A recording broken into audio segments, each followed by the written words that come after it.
하나님 말씀은 출애굽기 23장입니다. 출애굽기 23장 14절부터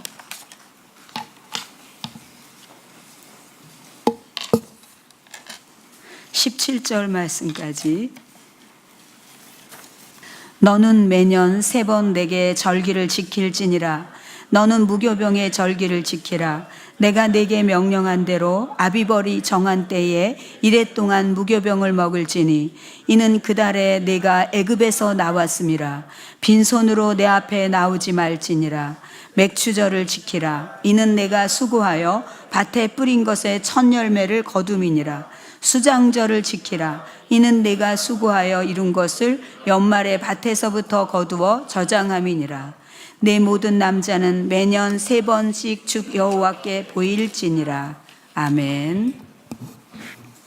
여러분들이 오늘의 우리 단체 같이 하는 특성은 오늘 더 여러분의 그 목소리가 청명하게 뒤에서 느껴져서 우리 하나님께서 너무 기뻐하신 것 같아요. 감사하는 마음은 뇌도 살아나고 삶도 바꾼다는 의학적인 적으로 증명이 되었다고 하니까 왠지 하나님의 말씀을 의학적으로 증명해낸 것처럼 마음이 기뻤습니다. 하나님의 말씀은 증명하고 증명할 필요도 없고 또 증명해야지 돼야 그걸 받아야지 우리가 힘을 얻는 것도 물론 아니지만, 그러나 이 감사는 하나님의 속성이기 때문에 이 감사하는 마음을 가지면은 뇌도 삶도 바꾼다고 그렇게 의학적으로 증명이 됐다고 하니까 더 하나님의 말씀이 편만하게 움직이는 것 같아서 마음이 기뻤다는 말씀인 것입니다. 여러분, 감사는 하나님의 속성이고 불평은 타락한 그 인간의 본성이라는 것입니다. 오늘 하나님께서는 이스라엘 백성들에게 3가지 감사를 너희들이 하라고 말씀을 해주세요. 근데 그것이 바로 뭐냐면은 유월절, 또 무교절이기도 하고요. 유월절, 또 맥추절, 그 다음에 수장절, 이렇게 이 3가지를 너희들이 꼭 지키라고 그렇게 말씀하십니다.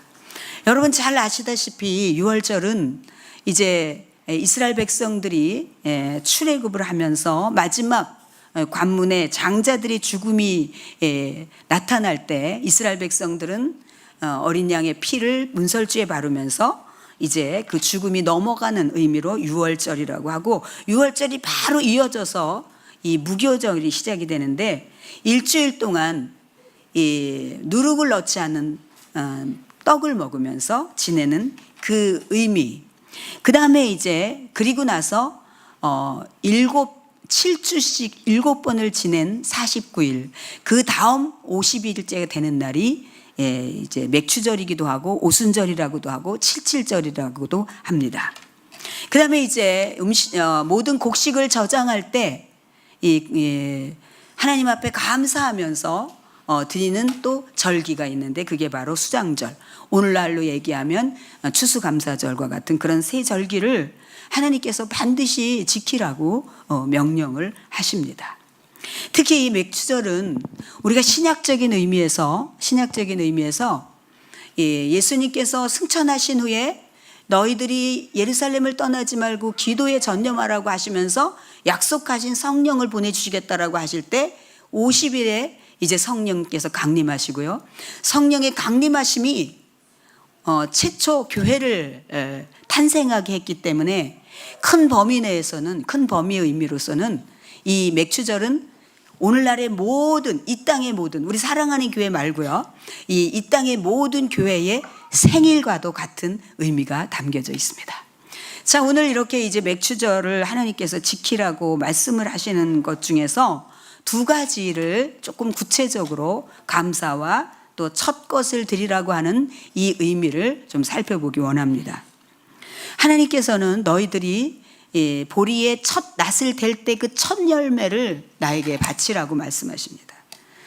우리는 시대때로 지금은 어떤 시대인데 보리밥도 잘 안 먹는 시대인데 굳이 우리 맥주절이 의미가 있는가, 이런 이제 얕은 생각을 할 수 있는데, 이 하나님께서 지키라고 하는 이 절기의 의미는 보다 더 영적인 의미가 깊기 때문에 우리는 그것을 깊이 받아들이고 그것을 감사할 때 우리에게 풍성한 복이 있으리라고 믿습니다. 그래서 이제 이 맥주절은 첫 것을 드리라고 하는데요, 저는 선명하게 하나님께서 저에게 말씀하셨던 것을 과감없이 여기에 적었어요. 하나님은 굉장히 처음 것을 좋아하시는, 이 곳곳에 구약 전체적인 전반에 율법에서 많은 첫 열매에 대해서 첫 것을 하나님께 드리는 것에 대해서 말씀하고 계세요. 근데 이제 우리나라의 정서에도 있잖아요, 여러분. 우리나라의 정서에 어때요? 이제 지금은 어떤지 모르겠어요. 지금은 어떤지 모르는데 제가 어릴 때는 이제 음식이 들어오면은, 음식을 만들든지 들어오면 가장 먼저 누구의 것을 구별하죠? 그 가정의 가장 어른이신 할아버지가 계시면 할아버지, 또 할머니, 아니면 아버지, 가장 어른들 거를 항상, 그리고 이웃집에서 음식이 들어와도 항상 제일 어른 거를 가장 먼저 떼어놓고 그랬던 기억이 있습니다. 하나님은 우리에게 무한한 자유와 허용과 용납과 끝없는 용서를 해주시지만 우리를 반듯하게 키우시고 싶어하는 그런 하나님의 열정과 수준이 계세요. 제가 수년 전에 여러분에게도 여러 번 말씀을 드렸는데, 지금도 그것이 너무 이걸 그렇게 소중히 생각하시는구나, 이런 것을 오늘 다시 한번 생각하면서 제 설교 노트에 적어봤어요. 오래전에 제가 1999년부터, 그러니까 논산 육군훈련소부터 전군을 다 다니면서 집회를 했잖아요. 그러니까 이제 이 차 전방까지 다녀오면은 새벽에, 주로 이제 토요일에 이렇게 가고, 그래서 이제 토요일에 가가지고 학생들을 데리고 다니니까, 대학생들을 토요일에 가서 막 여러 번 새 전방에서 집회를 하고, 그리고 이제 오면은 때로는 새벽 3시에 대전에 도착하기도 하고 그럴 때입니다. 그때는 이제 병원에서 제가 환자들을 케어하고 그런 사역을 하고 있었기 때문에 이제 새벽 3시에 도착을 해서 양쪽 본병원과 또 지병원을 다니면서 설교를 하고 그렇게 해야지 될 때였어요. 그러니까는 그 월요일은 일어나는 게 거의 불가능한. 그래서 간간히 월요일에는 새벽에 못 나가고 그럴 때가 있었는데, 어느 날 하나님께서 제가 새벽 3시에도 도착하고 4시에도 도착하는데, 어느 날 저는 물어본 적도 없고 그런데 어느 날 그냥 일방적으로 저의 마음 가운데 감동을 주시는 거예요. 한 주가 시작되는 첫 시간 월요일은 네가 꼭 새벽 예배를 했으면 좋겠다, 이렇게 말씀하시는 거예요.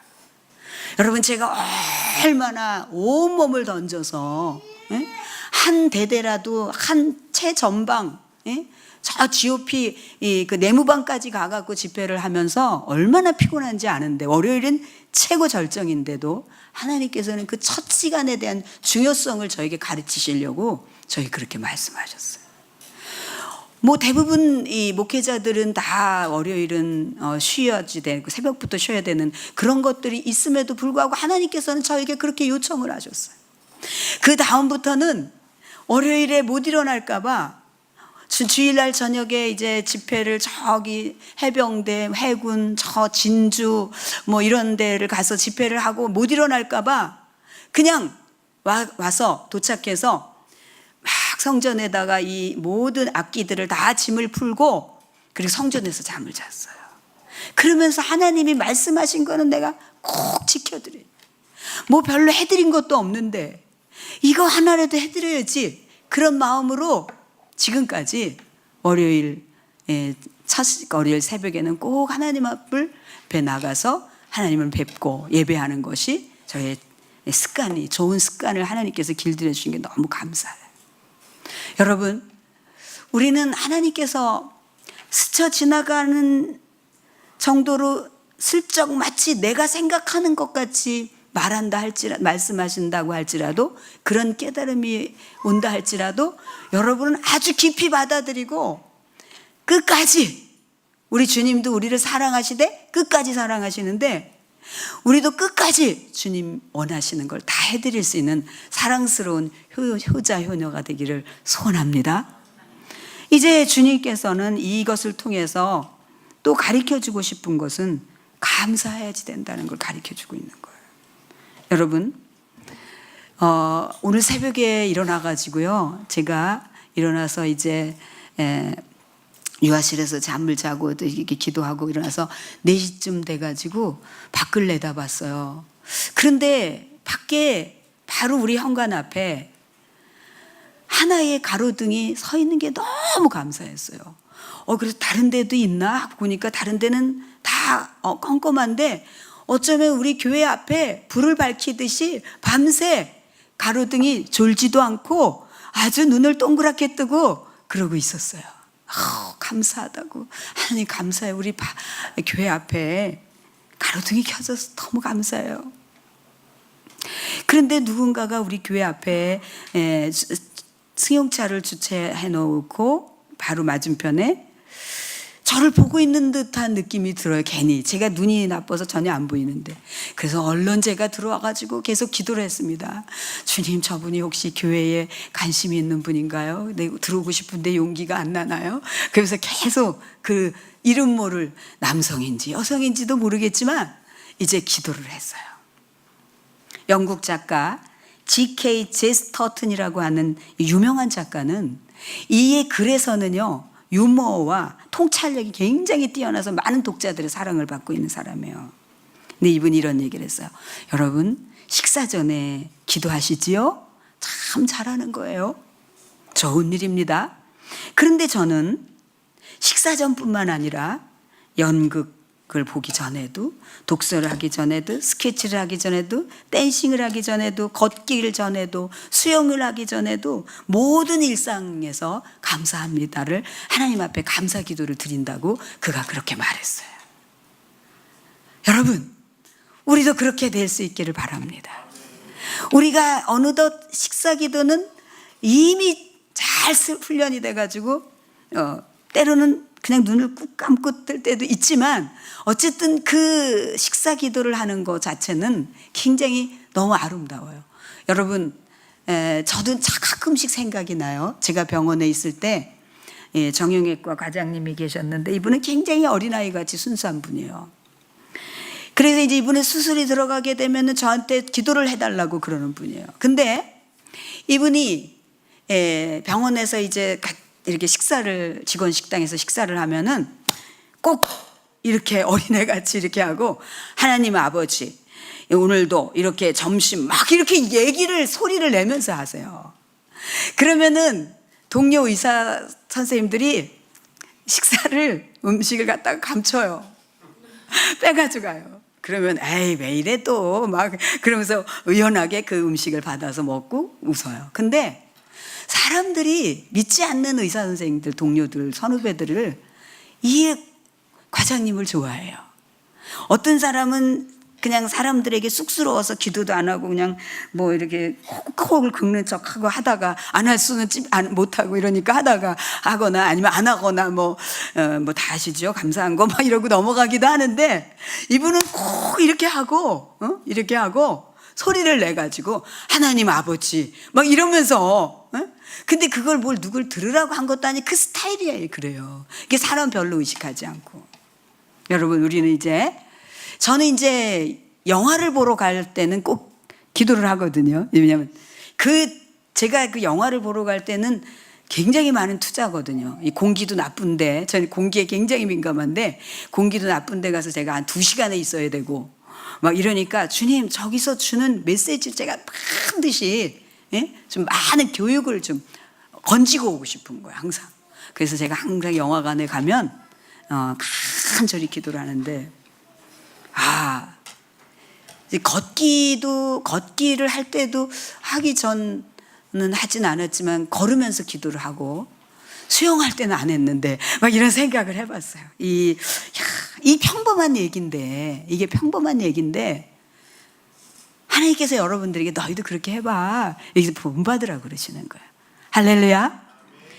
여러분, 호주에는 굉장히 땅이 넓어가지고 전 잠깐 동안 호주에 간 적이 있었는데 그러니까 뭐 굉장히 오랜 시간 동안 목적지에 가려면은 몇 시간을 가야 될 때가 있고, 그래서 거기서 중간에 이제 주유를 해야지 될 때가 있는데, 그 주유소 중에 어떤 한 주유소가 그 장거리를 여행하는 그 사람들을 위해서 커피를 무료로 이렇게 봉사하는 그런 주유소가 있던 거예요. 그러니까 이제 어떤 좀 연세가 드신 부부가 여기서 주유도 하고 커피 여기 무료로 주니까 커피 한 잔 마시고 좀 쉬었다 갑시다. 그렇게 해서 이제 부부가 내렸는데 커피 2잔을 받았는데 직원이 와서 이불을 달라고 그러는 거예요. 그래서 아니 여기 커피 이거 무료로 주는 건데 왜 나한테 돈을 달라고 하냐. 그랬더니 저기 저 팻말에 저 밑에 글씨를 못 보셨군요. 그러는 거예요. 그래서 그 글씨를 자세히 보니까 운전자에게만 커피를 무료로 준다는 거예요. 같이 동승한 사람들은 이불을 내고 사 먹으라는 뜻인 거예요. 그러니까 이 운전하신 남자분이 투덜대면서 뭐 기분이 언짢아 가지고 이제 이불을 주고 나서 이제 커피를 부부가 마시는데 아내가 그런 얘기를 했어요. 이거 우리가 이 커피 운전자에게 주는 것만으로도 선물을 받은 건데 그렇게 표현하는 건 옳지 않다고, 가서 사과를 하고 오라고 그렇게 얘기를 한 거야. 그러니까 남편이 가만히 듣고 보니까 사실 그렇잖아요. 그런데 자기가 2잔을 다 공짜로 주지 않았다고 막 안 좋게 표현을 하고 그랬던 게, 이 아내의 말을 들으니까 이제 그랬구나.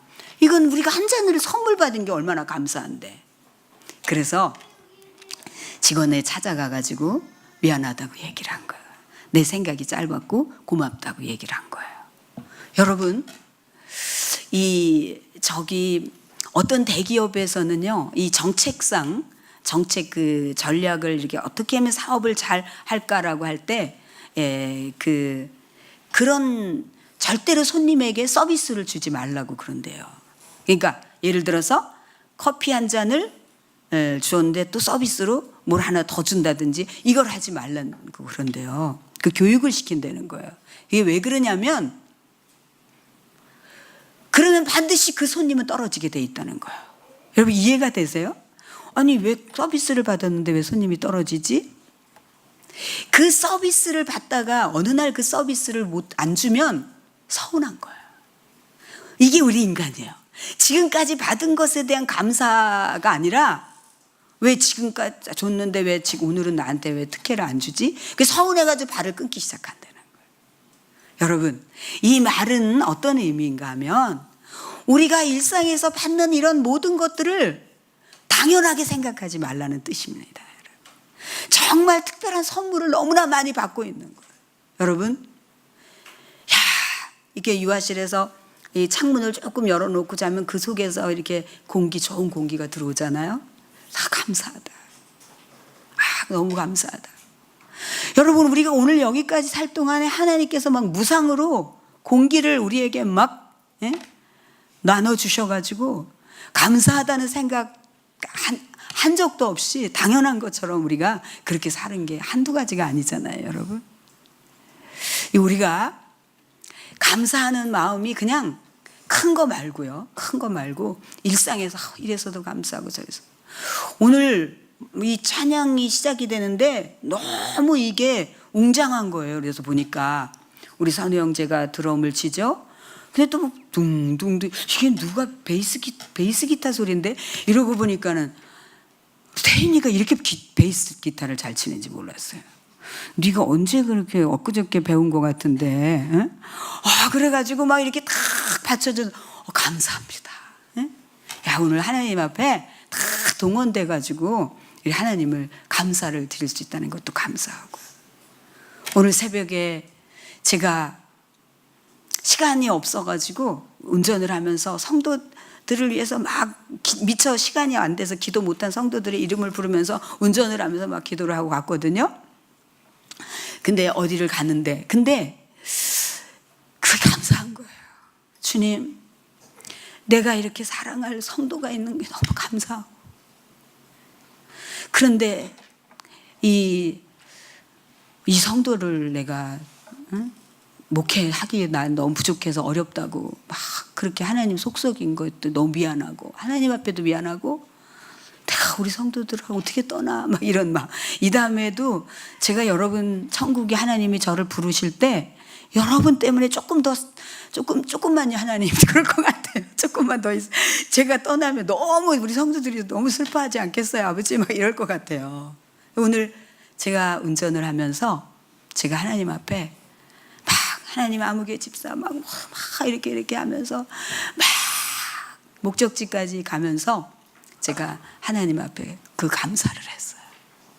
사랑하는 여러분, 일본의 미즈노 겐조라고 하는 눈 깜빡이 시인이 있어요. 이 겐조 씨는 작은 시골에서 조용한 작은 농촌에서 태어나가지고 초등학교 4학년 11살 때 정말 예기치 않은 뇌성마비에 걸리게 되고 전신마비가 왔고 언어가 능력이 상실해서 아무 말도 할 수 없는 그런 아이가 돼요. 여러분 얼마나 부모가 가슴이 찢어졌을까요? 저는 아이들이 그렇다 그러면은 정말 너무 마음이 아파가지고 견딜 수가 없어요. 그냥 여러분들이 스쳐 지나가서 어머니 어떠셔요? 어머니 힘드세요? 그러면 그 생각이 여기 남아서 주님 얼마나 마음이 아프겠어요? 하나님 위로해 주세요. 막 기도해요. 하나님은 그런데 얼마나 더 그러시겠어요. 그러던 어느 날 미야오라 목사님이라고 하는 분이 그 마을에 오셔가지고 복음을 전하게 됐고요. 그 다음에 이제 그 가정이 복음을 받아들이면서 하나님을 믿게 돼요.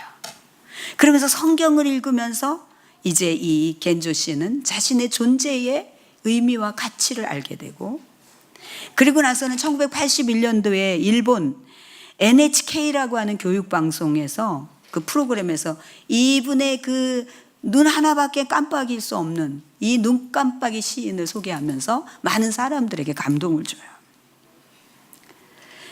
지금은 천국에 가신 미우라 아야코, 빙점 그 대작을 쓰신 그 미우라 아야코는 이 겐조 씨에 대해서 이 추천서의 한 부분에 이렇게 썼습니다. 너무 맑고 아름다워서 비길 데가 어떤 거하고 이렇게 비교할 수가 없는 그런 시집이라고 그렇게 썼습니다.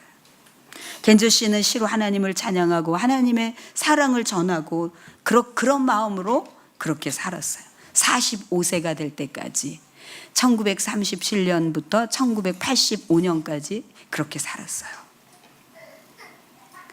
인생은, 그러면서 미우라 아야코는 그런 얘기를 했어요. 인생은 굉장히 다양하다. 한 번도 아픈 적이 없는 인생이 있고요.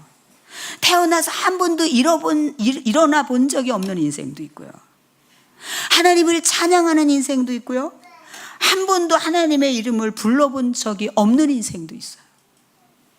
그런 인생 속에서 여러분이 오늘도 아바 아버지, 나를 사랑하는 아바 아버지라고 그렇게 일어나서 어린아이가처럼 종알대듯 찬양을 부르는 이게 얼마나 우리에게 감사한지 몰라요.